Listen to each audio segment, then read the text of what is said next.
Welcome to the eLABorate Topics podcast, where we focus on lab-specific strategies for medical laboratory professionals. We're proud to be the healthcare detectives that work behind the scenes to get the results needed to influence medical decisions. Let's grow together and jump right into the lab. Thank you for tuning in to another episode of eLABorate Topics. We are your hosts, Tywana Wilson, Lona Small, and Stephanie Whitehead. If this is your first time tuning into eLABorate Topics, thank you so much for tuning in. We're so glad that you landed on this podcast.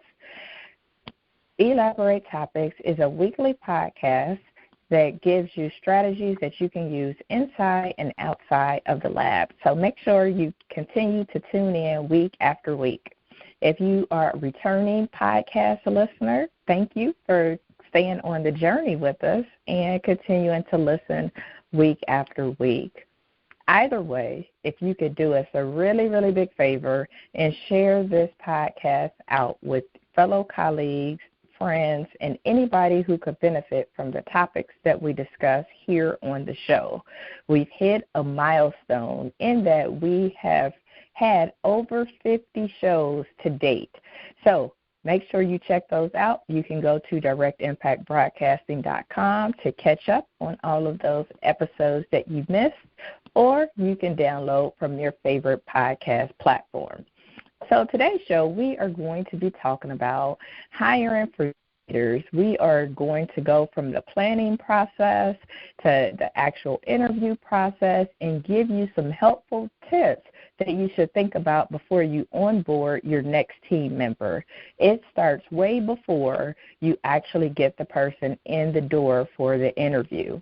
And we're going to kick it off. Lona has some awesome tips about designing your team and thinking about that planning of that new team member once you have that opening and you're deciding to bring on a new member of your team. So she's going to give a little bit more insight into that. So Lona, you want to kind of talk about that planning process and getting us into the mindset of, hey, it's time to bring on a new team member, now what? Thanks so much, Tywana. Hello, everyone.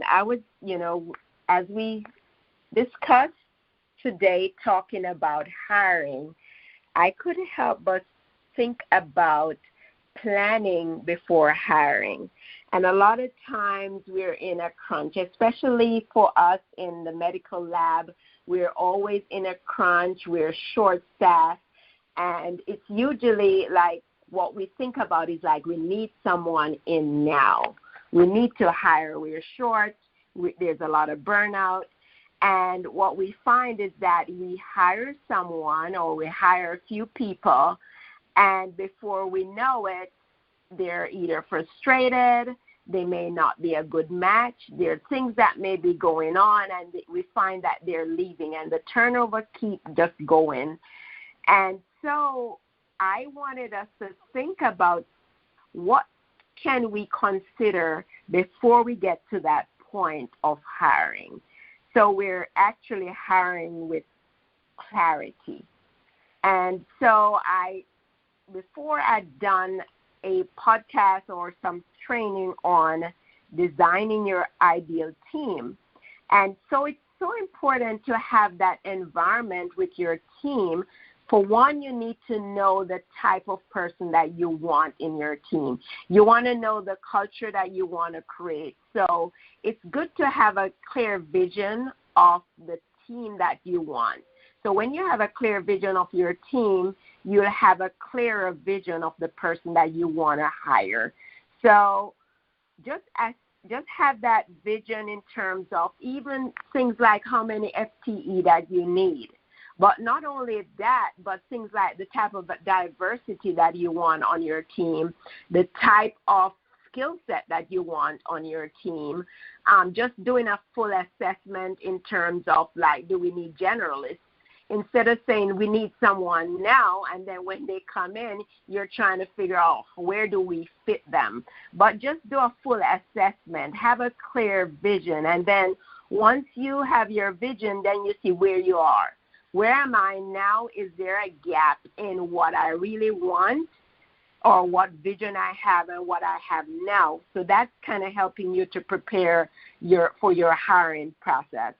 And if you find that you have a gap, even before you hire, try to make adjustment with the gap, because it could be a gap like if you have a vision for your team, like the kind of values. You find that you have issues with like teamwork, or you have issues with people who are, have problems with making errors, or people who really don't care about patient safety. Make those adjustments, because every time you're hiring people into that team, maybe into a toxic environment or into a culture that you're not happy with, it's almost putting a Band-Aid on the problem. So it's best to make these adjustments to your team to create the kind of culture that you need, to do the proper training that you have. If you realize that there's a challenge with the type of SOPs or whatever, so based on the vision that you have, if it's a vision where you're thinking more about the competency, the type of value, make those adjustments first.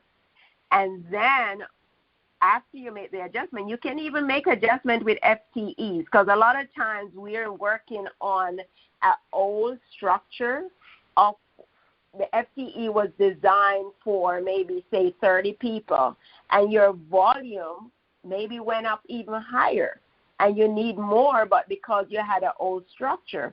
Or your structure was, say, for 20 people, but with automation, you may be lucky to operate on less.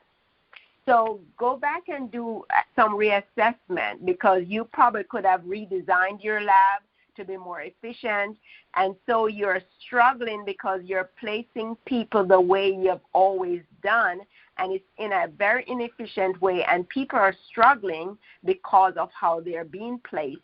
And so it seems as if you're short-staffed when you're not. So it's more about having a vision, looking at the gaps that you have with your vision, and your vision could be anything, but looking at those gaps, making the adjustments, and then you have that plan to hire with clarity. So now that you're thinking to hire, now you're thinking, okay, we have a clear vision. We know what the values are as a group. We know the type of person, the behavior. We know the kind of skills. We know if we want to do hire with diversity in mind. We know if we want to include people who may have different challenges, that we want to make sure that diversity is involved. And then we go into the hiring with that clarity instead of that reaction like, oh my goodness, we're losing people, we need to hire, and then find out we keep losing people over and over again. And I know this is challenging whenever we are short. We need, you want to react immediately, but that the thought about stopping to sharpen the saw comes in to me in mind a lot of time, especially when it comes to quality and patient safety. So many times we want things done so fast, but we find that it's taking us longer because we didn't do it right in the first place. So that's what I wanted to offer before we even start with the whole process of the interview, just to have that in mind so we go in that interview with a clearer perspective of who is it, what person. You already have an idea of the type of person that you're looking for to fit, that will fit your team. I don't know if any Taiwana or Stephanie have anything to add when it comes to the preparation or having that clear idea of who you want to fit in that team. I think you bring up some good points, Lona, in that, getting that clarity. I mean, how many times have we had it happen where a person leaves and we're just trying to replace them, and it's not necessarily what the team needs? One of the things, too, if you don't have that clarity and you may be thinking, well, I might change this role up in the future, then when you do start to interview candidates, you're not clear as to what you're even offering them. I've seen that happen too, where it's like, okay, well, the position is this, a manager position or supervisor position, and you have it in mind that it's going to be a replacement of the person that left it, but then that's not really out to be. So I think it's very important to have that clarity based off of your needs so that you can hire the best candidate, the best fit with the best skill sets that you need at that time. Always looking and readjusting and making sure that you are now getting the right fit as your needs has changed in the organization. Stephanie, what do you think? I totally agree. I think as a manager or as a hiring person in your department, a lot of the success in this process is going to be dependent on how much you plan and how much you prepare. So first and foremost, just like Lona said, you need to understand your team, but you also need to understand the position that you are trying to fill. You know, what shift is it supposed to work? Is it supposed to work a split shift? Is it supposed to work a rotating shift? Is this a set schedule, but we need you to be flexible every other weekend, or being able to come in earlier on some days and later on other days? What does a typical day for a person who fills this position look like? I've sat in interviews so many times, and then, you know, you go through the typical interview process with the candidate, and they're interviewing you just like you are interviewing them. They're assessing you as an employer and as an organization to work for, so you want to be as prepared as possible for these conversations, these questions. And I have been a part of many different interviews where interviewees or candidates have asked really good questions about what does a typical day look like, what will I be doing, who will I be interacting with, what is the team like, and the people doing the interview aren't really prepared to answer those questions.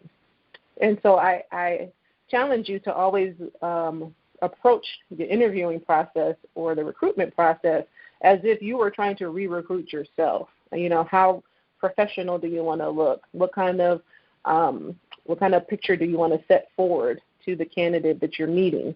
And so understanding, you know, for that candidate or that person you're interviewing, what their typical day will look like, who will they be interacting with? You know, you could be hiring a tech on the bench, but you know, if we're working in a certain section and a certain time of day, maybe you're going to be working day shift in hematopathology, so we're going to train you on how to do bone marrow assist, so you will have to be occasionally interacting with our pathologists or our fellows. You know, understanding exactly what they will be doing, because perhaps they don't want to do that. Maybe they don't want any level of patient interaction, and they need to understand that that'll be a part of the job up front. We don't want any surprises on the first day when you start to train them saying, well, I didn't know that was going to be a part of the job. If you operate a laboratory with a very large blood bank, and you're like us, we're a level 1 trauma center, and we respond to alpha level 1 traumas, we tell the blood bank candidates that you will be required to respond to alpha level 1 trauma, so you will be in the trauma bay, you know, with the response team, with these surgeons, with these doctors, with these nurses. It's a very stressful, hectic, busy environment. We want you to know that up front, you know, in case that's not something that you were looking for. Again, the interview works both ways. They're interviewing you, you're interviewing them. Are there any additional duties that you should consider informing them of? So if they will work in your laboratory but occasionally have to travel, occasionally have to go off-site for things, make sure that you're mentioning those things up front. You don't want to hire a person who has transportation issues and there's an expectation that they will need to travel. So I would say understand the position that you're trying to fill and be able to explain that as well as possible. And if you don't have all of the aspects of this position worked out, you could explain that too. You can say this is a position that we are newly developing, and we want you to be a part of that development process. And how comfortable are you giving feedback as we try to develop these things and, you know, letting us know what's working well and what's not working well as we try to set the concrete and the foundation for what this position will look like. Once you have a candidate, and, you know, I'm not sure if you'll be working with your human resources department. Some places do, or some people go out and they find candidates on their own. But the interview process should be just as ironclad as your research you did to figure out who you want to be in your department. If you are not sure of, you know, how to do that, there are several classes, several books out there. I'd also suggest, maybe collaborating with your human resources department to understand, the best ways to conduct your interviews. Definitely up front, know the do's and don'ts. There are certain questions that by law, and, it may vary from state to state, that you cannot ask in an interview. So I would definitely suggest that you try to make the interview process as professional as possible up front, trying to not make inappropriate small talk. I know that can be difficult if there's awkward silence or some downtime, maybe as the candidate is coming into the room, or you're waiting for people to file in, or, right now because of COVID, if you're doing dial-in or WebEx or Zoom interviews, there can be some awkward silence, and, the tendency is to want to fill that with some small talk, but just understanding, there are questions that can be considered inappropriate, and you're not allowed to ask questions like, where do you go to church, or how many kids do you have? Those are questions we shouldn't be asking a person applying for a job. And so just understanding that. What I would do sometimes is make sure that when I was interviewing a candidate, have something prepared for them, even if it's something as simple with as a little folder with my card in it, and maybe some information about the organization, and just go over some basic information about the benefits. Here we offer this many hours of PTO, and just small talk about the organization until we were prepared for the interview process to try to assist with that dead silence.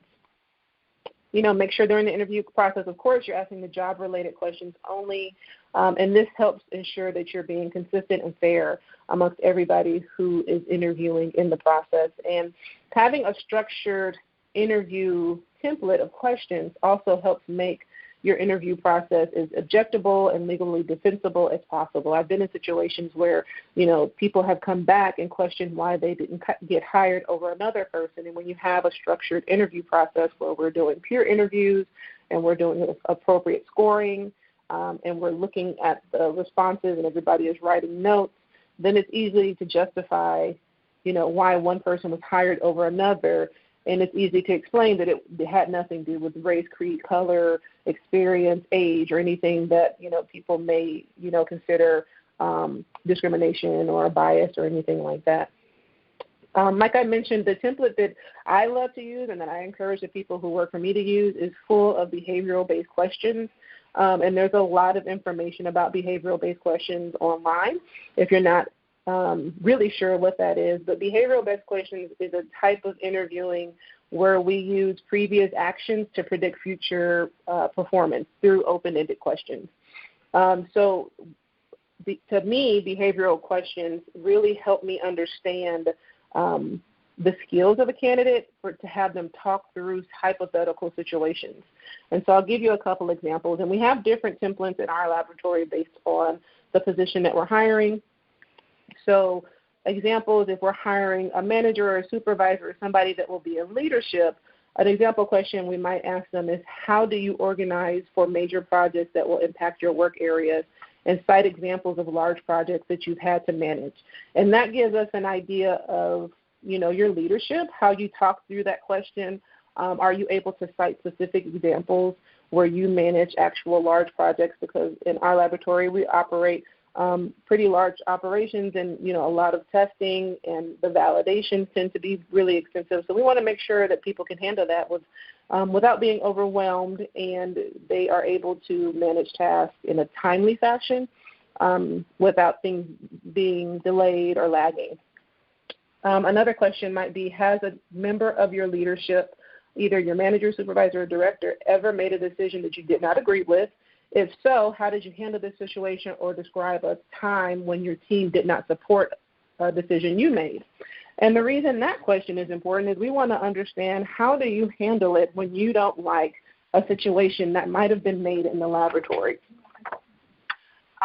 For us, and like I said, these behavioral questions can be based on situations that happened in your laboratory, and maybe you're hiring a person that you want to fit a specific model in your laboratory. But for us, we had situations where people may not have liked the decisions that were made in the laboratory, and the way that they handled those situations really impacted the team negatively. So as we were looking at hiring new members of the team, we wanted to ask those questions up front. Again, behavioral competency-based questions. Let us know what you would do if you were in this situation. That helps us assess what kind of member we would be adding to the team if you would be chosen for the job. Another example is, how would you handle issues involving complaints from physicians or patients? And this is an example question on a phlebotomy coordinator template.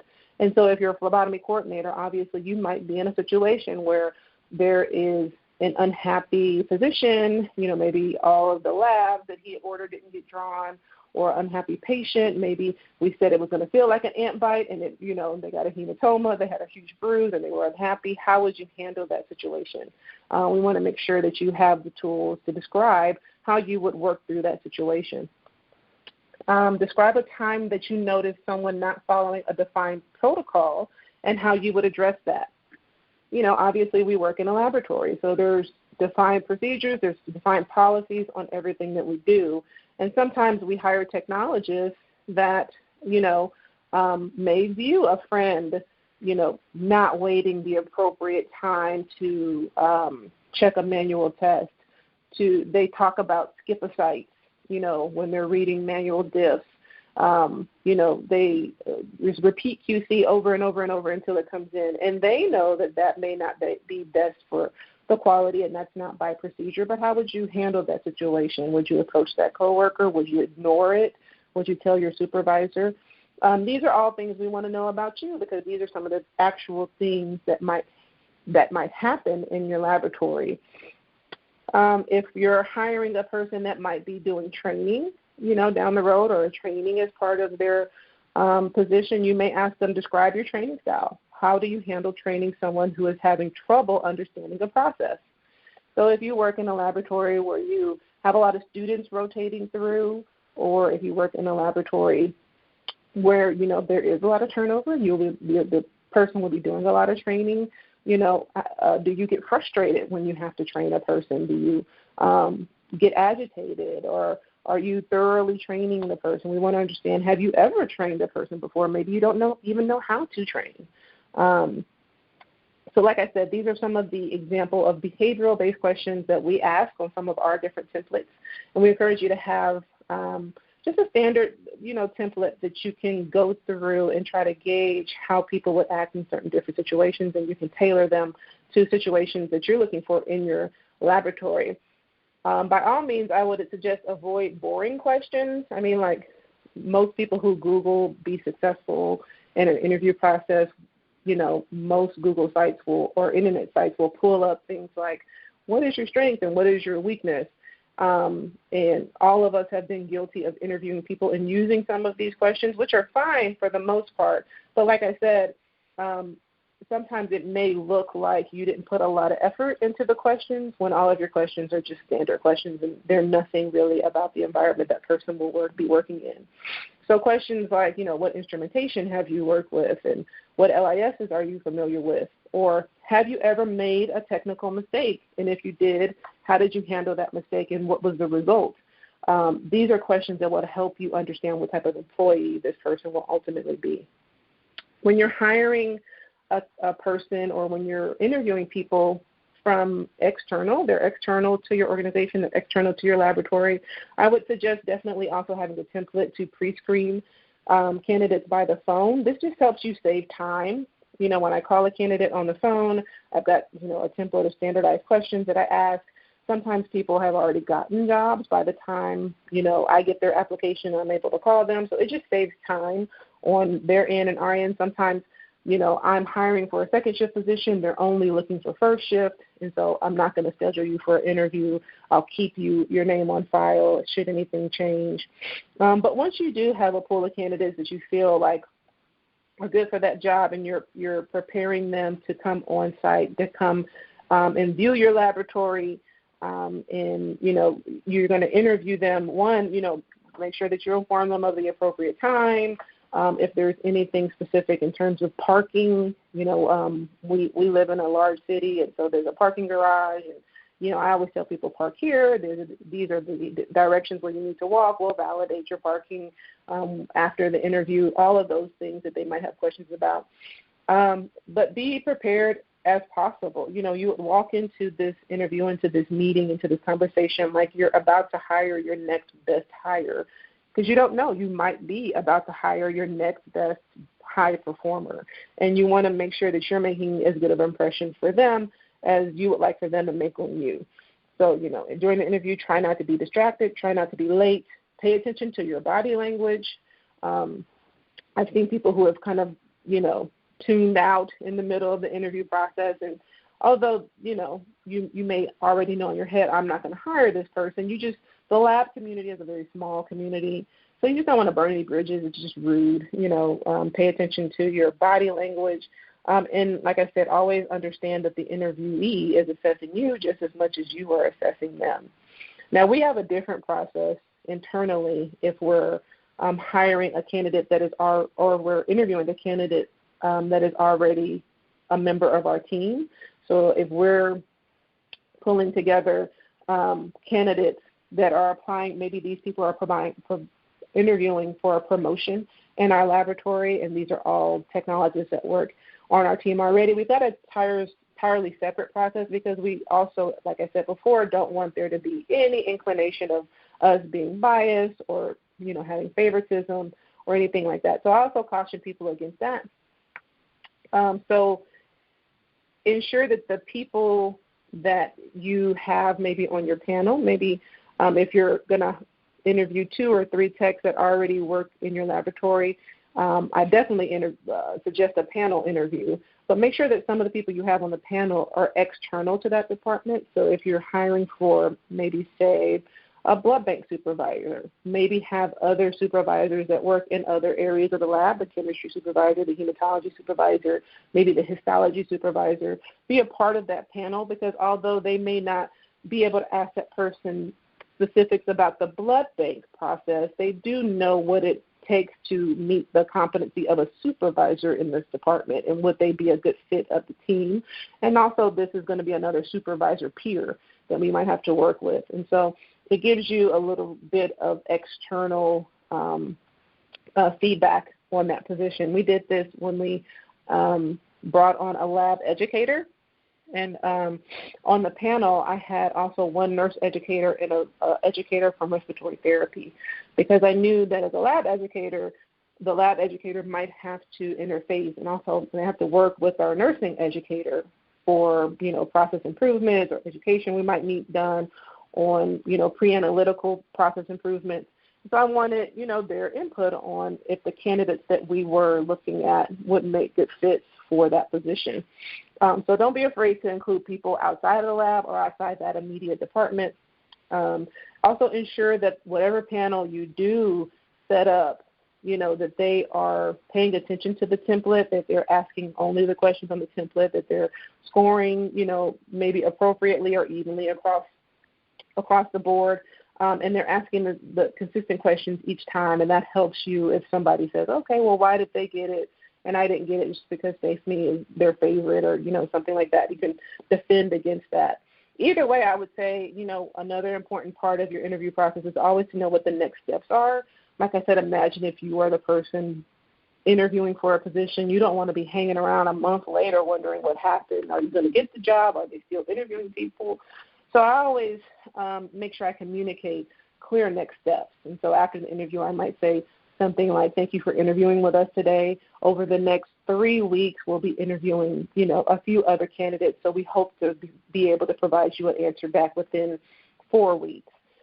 Because on the candidate side, if they need a job before 4 weeks from now, or if they have another offer on the table, at least they know where I stand, and they are able to move forward appropriately with what they're doing. Obviously, like they're looking for a job, so you don't want to leave them around lingering either.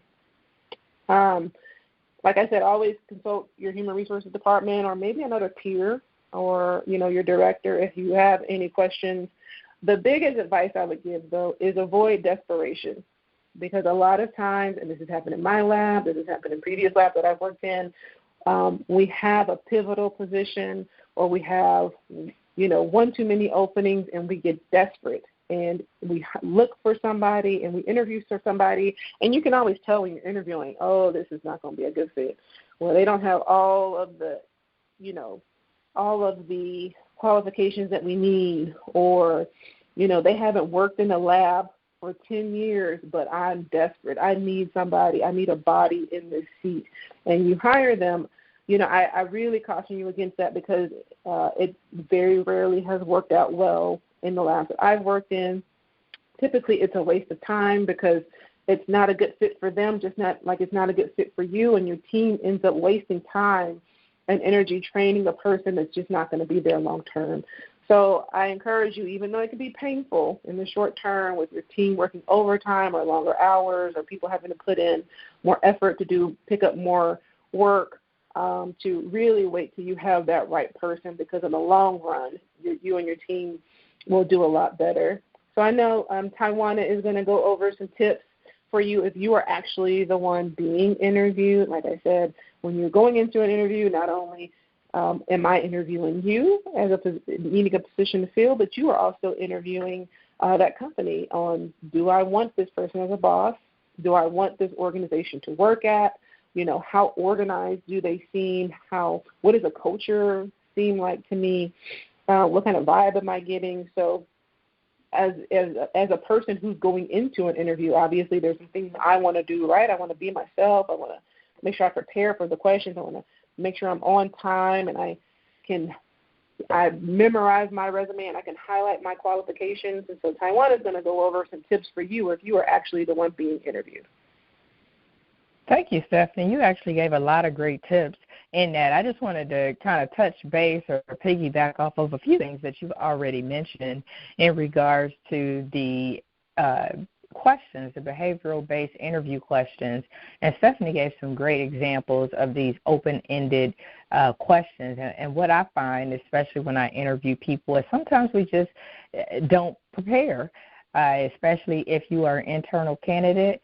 Please don't get comfortable because you're an internal candidate and may not take it as seriously with some of these questions, but know yourself and know your skills enough. So as Stephanie talked about, know your resume inside and out, not just your resume, what you do in the workplace, as well as what you do outside of the workplace, to be able to answer some of these questions. Because even the questions that are a little bit more simplified, what are your strengths, what are your weaknesses, have been questions that catch people up as well when they've not been able to answer any of those.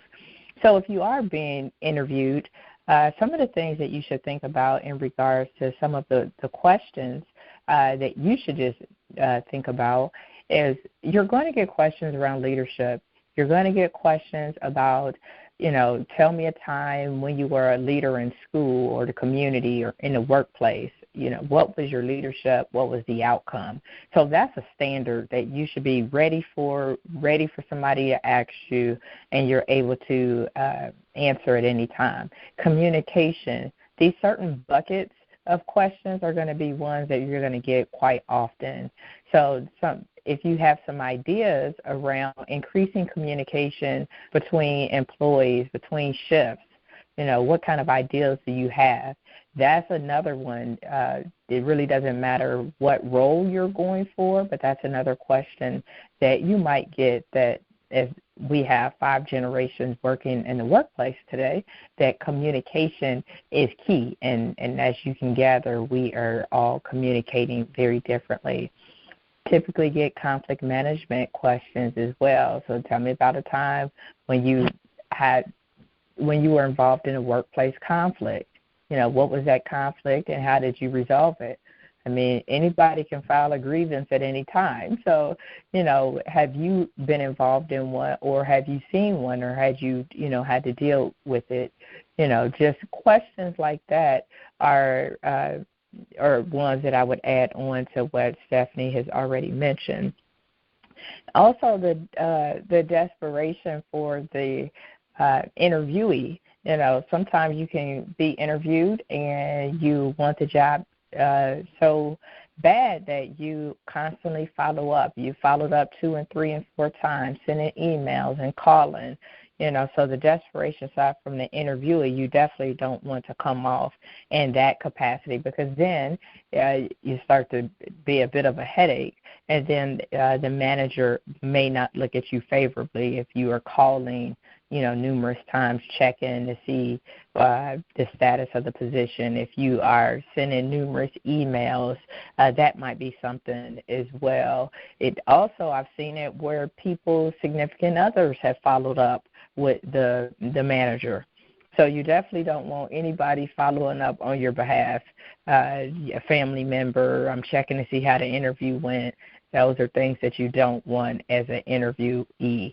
You want to make sure that you are clear on the role that you are getting. I've seen this happen as well, which was very unfortunate, where technologists actually applied for a position. They thought they were applying for a first shift position. They interviewed and they were extended an offer, but then once they accepted the offer and started working, then they found out that the position was going to be either third shift or rotating shifts, which, as we know, is very different from first shift. So as the interviewee, you have to take charge, and you have to make sure that you're very clear on the expectations of the role in which you are going to be offered.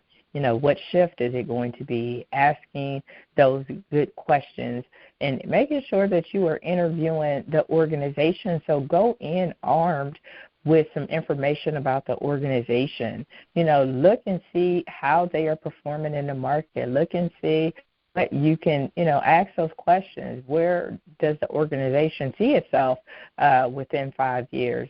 I can tell you I've worked for numerous organizations, and, in my most current role, in 5 years, we have underwent numerous changes, including ownership changes, system standardization. We've had revamping of our staff. We've had consolidation of positions. So, you want to ask those questions, too, so that you can kind of be aware of maybe the direction of the organization from an employee standpoint or potential employee standpoint.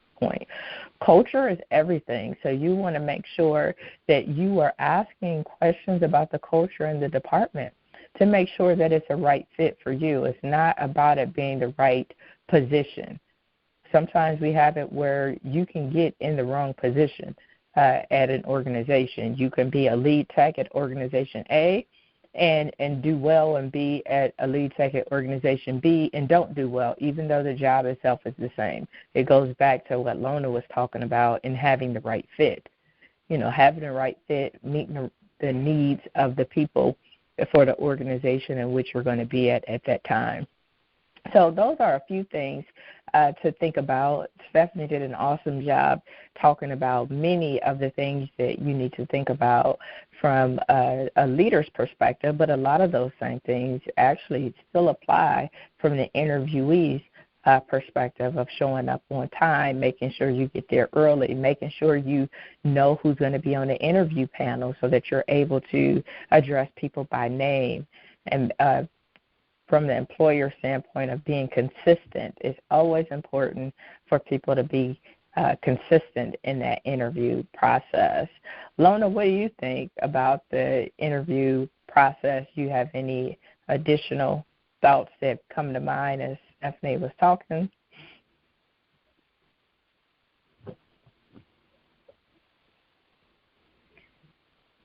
So I'm not sure if Lona has anything. I don't think she has anything else to add. What do you think? Do you have anything else, Stephanie?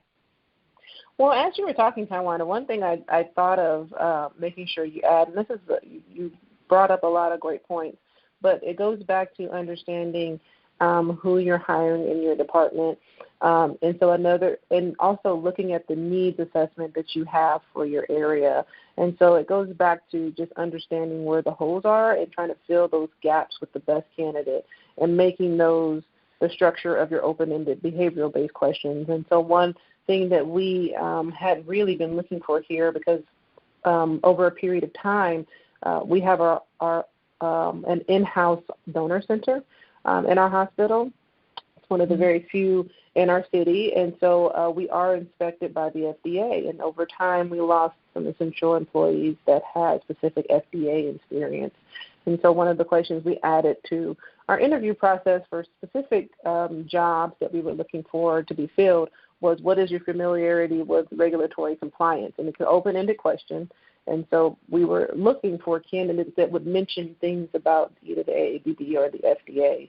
And so I think it's really important, like Tawana said, just understand where your qualifications lie, because you may not know in the back of your head what the employer is looking for when they ask some of these questions.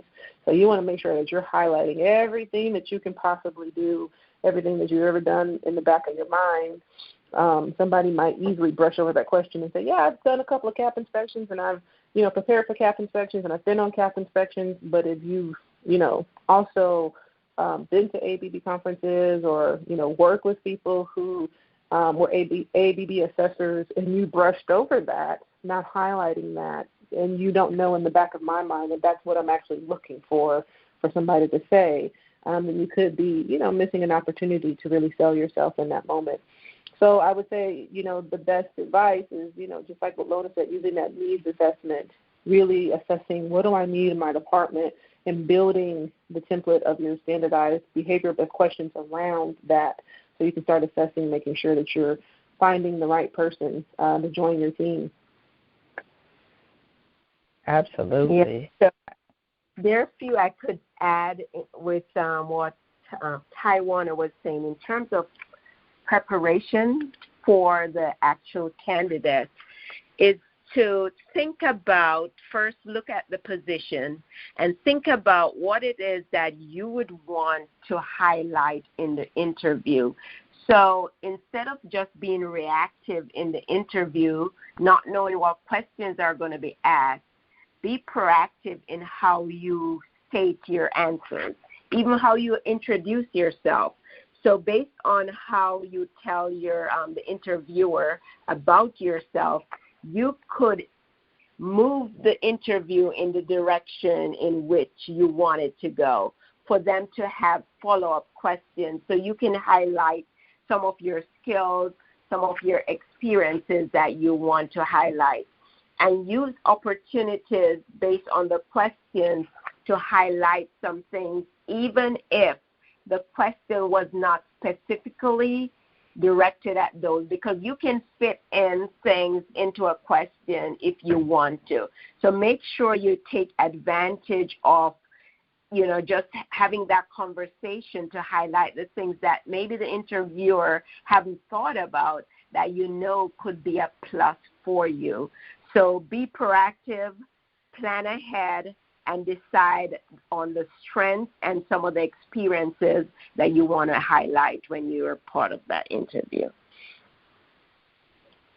Absolutely. I think that was a great point of making sure that you tell the story that you want to, your experience.